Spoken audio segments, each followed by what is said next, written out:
bebé y llamó a su bebé Judas. Y ella lo amó con todo su corazón. Pero ahora el nombre de Judas es un nombre de infamia, es un nombre de deshonra, es el nombre de la traición. Y aún así, Jesús escogió a Judas. Por favor, empecemos a leer en el versículo 63. El Espíritu es el que da vida. La carne para nada aprovecha. Las palabras que yo os he hablado son espíritu y son vida. Pero hay algunos de vosotros que no creen. Esta es la clave, subráyelo. Pero hay algunos de vosotros, está hablando a sus discípulos, pero hay algunos de vosotros que no creen. Porque Jesús sabía desde el principio quiénes eran los que no creían y quién le había de entregar. Y dijo: por eso os he dicho que ninguno puede venir a mí si no le fuere dado del Padre. Desde entonces, muchos de sus discípulos volvieron atrás y ya no andaban con él. Dijo entonces Jesús a los 12: ¿queréis acaso iros también vosotros? Le respondió Simón Pedro: Señor, ¿a quién iremos? Tú tienes palabras de vida eterna, y nosotros hemos creído y conocemos que tú eres el Cristo, el Hijo del Dios viviente.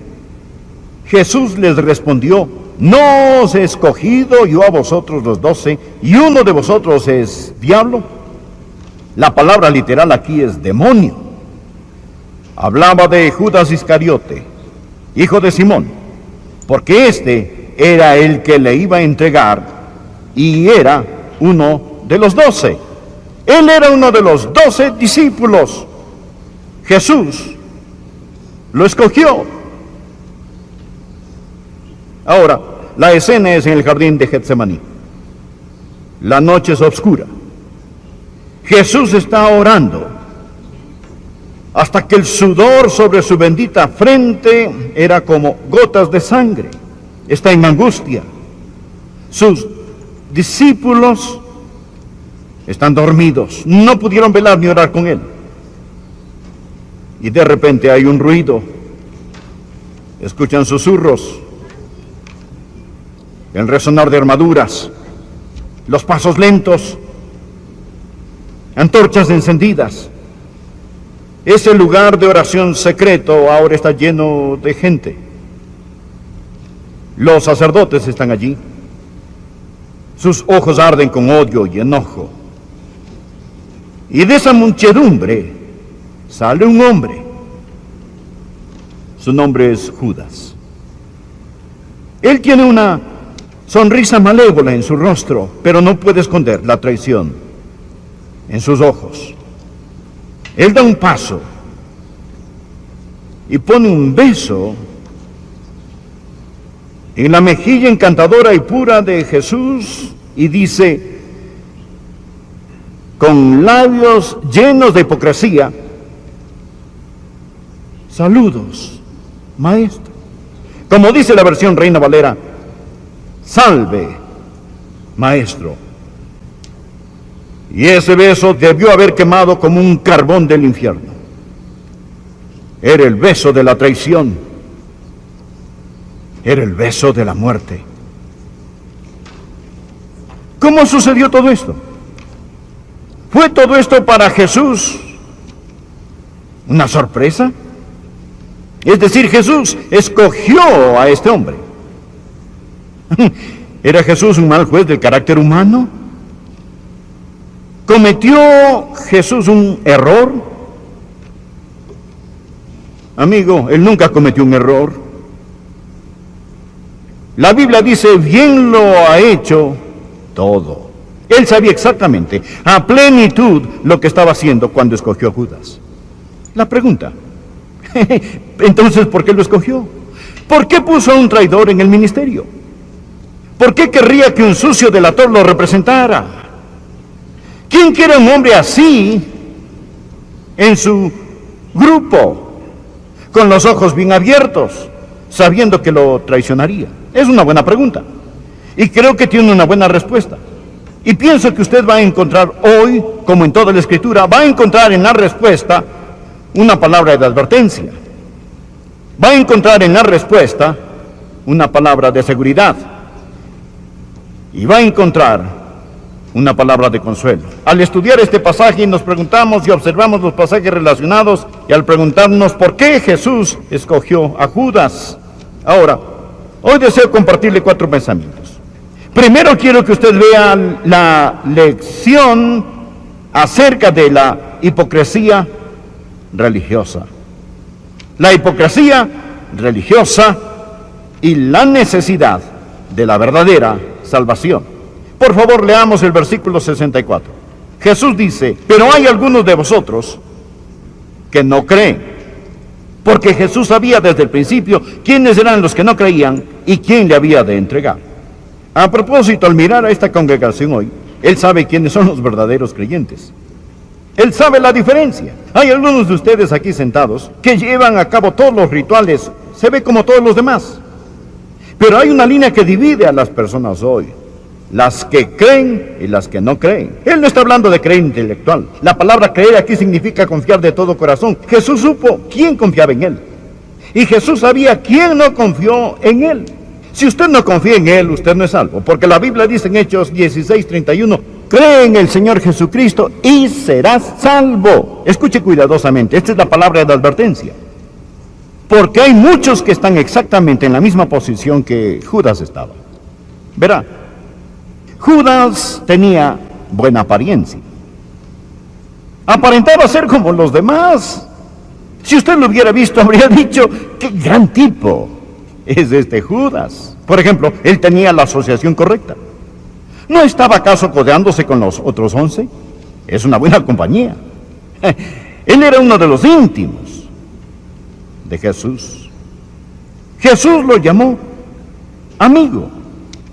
Él pasó 3 años y medio en el mejor seminario del mundo, estudiando con el Señor Jesucristo, aprendiendo los hechos, oyendo a Jesucristo hablar. ¿Qué asociación que tenía este hombre? Y le diré que no solo tenía la asociación correcta, él también tenía buena reputación. Cuando Jesús estaba en la última cena y dijo, uno de ustedes va a traicionarme, los discípulos no respondieron, oh, yo sé quién es, debe ser Judas. La verdad es que ellos llegaron a pensar que era Pedro. Jesús dijo, uno de vosotros me va a entregar. Ellos contestaron, ¿soy yo, Señor? Permítame decirles cuánto confiaba en Judas. ¿Sabe qué trabajo tenía Judas? Judas era el tesorero. Él era el tesorero de este pequeño grupo. La Biblia dice que él tenía la bolsa. Él era el hombre que tenía en la bolsa con el dinero. ¿A quién hace usted tesorero? A la persona que tiene la mayor apariencia externa de integridad. Al que respeta más. Estoy diciendo que él tenía la asociación correcta, él tenía la reputación correcta. Y le diré algo más. Él tenía la participación correcta. Él era un obrero. Él salió con los otros cuando iban a enseñar, predicar y hacer lo bueno. Él estaba en medio del grupo. Tenemos que vivir en alguna parte, en el cielo o el infierno para siempre. Y Jesús escogió a Judas, pienso que para ayudarnos a entender la hipocresía religiosa y la necesidad de la verdadera salvación. Jesús sabía quiénes eran los que no creían. En otras palabras, piénselo, amigo, el evangelio social, ¿de qué sirve si un hombre ha sido educado en una escuela progresiva? ¿De qué sirve si él viste con ropa lujosa? ¿De qué sirve si se alimenta con comida enriquecida con vitaminas? ¿De qué sirve si duerme en un colchón suave? ¿De qué sirve si muere sin dolor con la ayuda de las drogas de alta potencia? ¿De qué sirve si se le entierra en un bello cementerio, un lindo parque memorial? ¿De qué sirve si él debe resucitar en el juicio y debe comparecer ante un Dios que no conoce? No me opongo a estas cosas. Debemos hacer todo lo posible por aliviar el dolor humano, pero que Dios nos perdone si fracasamos en predicar el evangelio glorioso de nuestro Señor y Salvador Jesucristo. El medio ambiente no es suficiente. Jesús le dio uno maravilloso a Judas. El hombre se metió en problemas en el Edén. El segundo punto que quiero que aprenda: no solo una lección acerca de la hipocresía religiosa y la necesidad de la salvación, sino también hay una lección que involucra la soberanía divina y la fiabilidad de la Escritura. La soberanía divina. Por favor, mire el versículo 64. Estamos en Juan capítulo 6, versículo 64. Pero hay algunos de vosotros que no creen, porque Jesús sabía desde el principio quiénes eran los que no creían y quién le había de entregar. Leamos Juan capítulo 13, solo avance unas páginas y observe conmigo el versículo 18.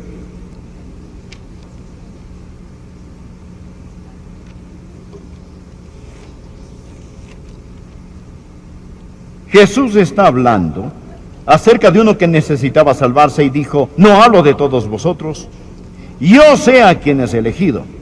Ahora note, más para que se cumpla la Escritura. No pierde esto. Para que se cumpla la Escritura. El que come pan conmigo levantó contra mí su calcañar.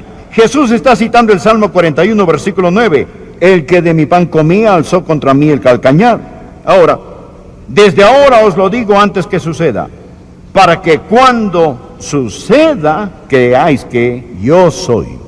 Ahora, ¿quién? El Mesías. Jesús dijo: miren, yo lo he escogido, sé a quién he escogido. Hay uno entre ustedes que no cree, él es un demonio. Pero dijo: hace tiempo en la Escritura dice que esto pasaría. Esto no es un accidente. Esto no es algo que salió mal. La soberanía divina se ve a través de las edades. Esto tenía que tomar lugar. Y luego dice que esto tenía que suceder para que la Biblia, la Escritura, se cumpliera. Y agregó: cuando ustedes lo vean, entonces podrán saber que yo soy el Mesías. Sabía que Judas predicó un maravilloso mensaje que Jesús es el Mesías. El bribón impío. Verá, cuando el hombre gobierna, Dios reina sobre él. ¿Tenía Judas una opción? Claro que sí. ¿Fue Judas obligado a traicionar a Jesús? Claro que no. Dios le dio una opción. Dios quería que se salvara, Jesús lo amó, Jesús lo hubiera perdonado, Jesús lo hubiera salvado. Usted dirá: si eso es verdad, entonces como se profetizó lo que haría, significa que Judas no tenía ninguna opción. Oh, sí, él tenía sus opciones. Claro que sí. ¿Piensa que Dios lo creó cojo y luego lo culpó por cojear? No. Permítame explicarlo, querido amigo. Cuando el hombre propone, Dios dispone. Lo que nosotros vemos es un punto a la vez. Dios ve todo a la vez. ¿Sabía que hay algo que Dios no puede hacer y es aprender algo? Piénselo. Dios no puede aprender nada. ¿Cómo puede Dios aprender algo? Él lo sabe todo.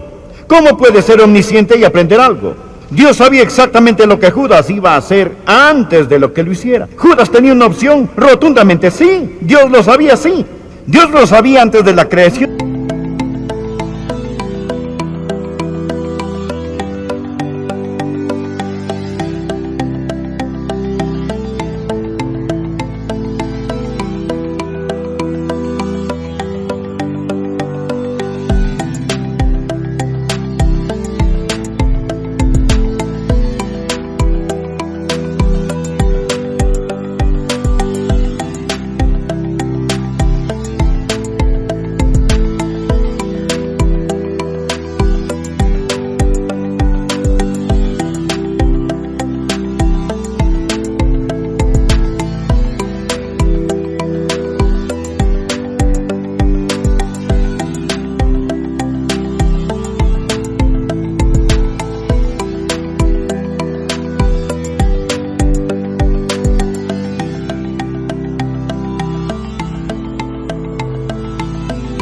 Sí, le dio Dios una oportunidad. Sí, Dios está aún en control, sí. Es algo increíble. La responsabilidad humana y la soberanía divina. Usted y yo moramos en el tiempo. Dios mora en la eternidad. El pasado, el presente y el futuro son todos iguales para Él. Hay una palabra de advertencia. Cuidado con la hipocresía religiosa. Hay una palabra de seguridad. Nada está fuera de su control. Nada. Nada. Ahora, Dios sabe exactamente todo lo que pasará. Y le diré, amigo, estamos con los que triunfan. Jesús reinará donde el sol termina sus jornadas sucesivas. Su reino se extiende de costa a costa hasta que la luna no se ponga ni mengüe más. La tercera lección que quiero que aprendamos. No solo la lección de la soberanía divina y la fiabilidad de la Escritura, sino también la responsabilidad personal y la tragedia del pecado. Dijimos que Judas era responsable por lo que él hizo. Él no era un robot. No lo obligaron a que hiciera eso. La Biblia nos dice claramente que Judas era un ladrón. Regresemos a Juan capítulo 6 y por favor veamos de nuevo el versículo 64. Versículo 64. Pero hay algunos de vosotros que no creen, porque Jesús sabía desde el principio quiénes eran los que no creían. Ahora versos 70 y 71. Jesús les respondió: ¿no os he escogido yo a vosotros los 12 y uno de vosotros es diablo? Hablaba de Judas Iscariote, hijo de Simón, porque este era el que le iba a entregar y era uno de los 12. Ahora, Judas era un ladrón. Traicionó al Señor Jesús. Lo vendió a Jesús por 30 monedas de plata. El pecado lo engañó a Judas. Después de que entendió lo que él había hecho, cuando se dio cuenta que había sido engañado por el pecado, la Biblia dice que fue a los principales sacerdotes y a los ancianos y les devolvió las monedas y les dijo: yo he pecado, entregando sangre inocente. Lo que había hecho permanecía en su mente como un velo de muerte, carcomía su conciencia, lo llevaba a la desesperación. El pecado lo engañó. El pecado promete mucho, pero paga poco. El pastor anterior de esta iglesia, el doctor Lee, solía decir: usted puede comerse el maíz del diablo si quiere, pero él lo ahogará con la tusa. Eso es lo que le pasó a Judas. Sabroso es al hombre el pan de mentira.